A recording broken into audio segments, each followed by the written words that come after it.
समय के खंडहरों में बसी एक कहानी।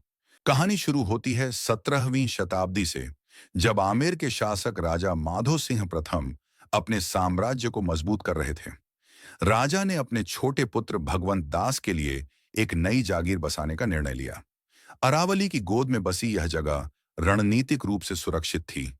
चारों ओर पहाड़, सामने खुली घाटी और पास ही व्यापारिक मार्ग। यही स्थान आगे चलकर भानगढ़ कहलाया। लेकिन इस नगर की स्थापना केवल राजा की इच्छा से नहीं हुई। कहा जाता है कि वहां एक तपस्वी संत रहते थे, भान बाबा। वे उस क्षेत्र को पवित्र मानते थे। राजा ने उनसे अनुमति मांगी। भान बाबा ने अनुमति तो दे दी, लेकिन एक शर्त रखी। नगर की कोई भी इमारत मेरी कुटिया की छाया से ऊंची नहीं होनी चाहिए।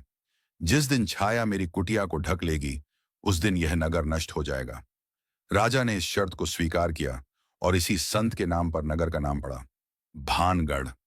धीरे धीरे भानगढ़ एक समृद्ध नगर बन गया। ऊंची दीवारों से घिरा यह नगर 7 विशाल द्वारों से होकर भीतर प्रवेश कराता था। अंदर कदम रखते ही चौड़े बाजार, सुंदर हवेलियां, मंदिरों की घंटियां और महलों की भव्यता दिखाई देती थी। गोपीनाथ, केशव राय और सोमनाथ जैसे मंदिरों में रोज पूजा होती थी। राजमहल में उत्सव मनाए जाते थे। नगर में कारीगर, व्यापारी, सैनिक और विद्वान रहते थे। भानगढ़ खुशहाल था। समय बीतता गया।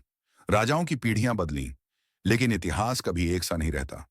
18वीं शताब्दी आते आते मुगल साम्राज्य कमजोर पड़ने लगा।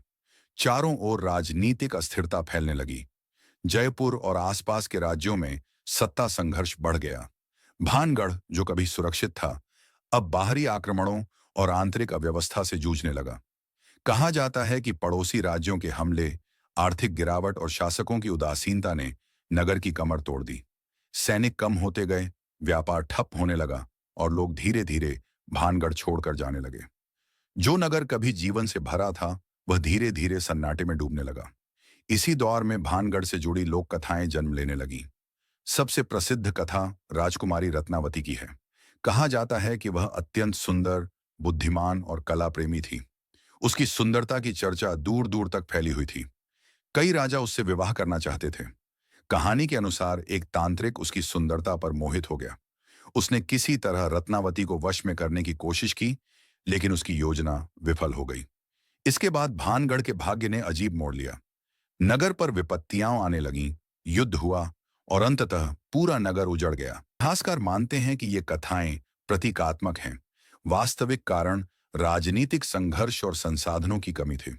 लेकिन लोक कथाओं ने भानगढ़ को रहस्यमय बना दिया। समय के साथ जंगल ने नगर को घेर लिया। महलों की छतें गिर गईं, बाजारों में घास उगाई और मंदिरों की घंटियां खामोश हो गईं। भानगढ़ अब इतिहास का हिस्सा बन चुका था। आज भारतीय पुरातत्व सर्वेक्षण एएसआई ने भानगढ़ को संरक्षित स्मारक घोषित किया है। सूर्यास्त के बाद यहां प्रवेश की अनुमति नहीं है। यह नियम सुरक्षा और संरक्षण के लिए है, लेकिन लोगों ने इसे रहस्य से जोड़ दिया। दिन के उजाले में जब कोई भानगढ़ जाता है, तो उसे डर नहीं, बल्कि एक गहरा सन्नाटा महसूस होता है, जैसे पत्थर भी कुछ कहना चाहते हों। टूटे हुए दरवाजे, अधूरी सीढ़ियां और खामोश गलियां बीते समय की गवाही देती हैं। भानगढ़ हमें सिखाता है कि कोई भी नगर, चाहे कितना ही समृद्ध क्यों ना हो, समय के आगे टिक नहीं पाता। शक्ति, वैभव और सुंदरता सब क्षणिक हैं। आज भानगढ़ एक डरावनी जगह से ज्यादा इतिहास का आईना है, जो हमें याद दिलाता है कि हर खंडहर कभी एक जिंदा कहानी हुआ करता था।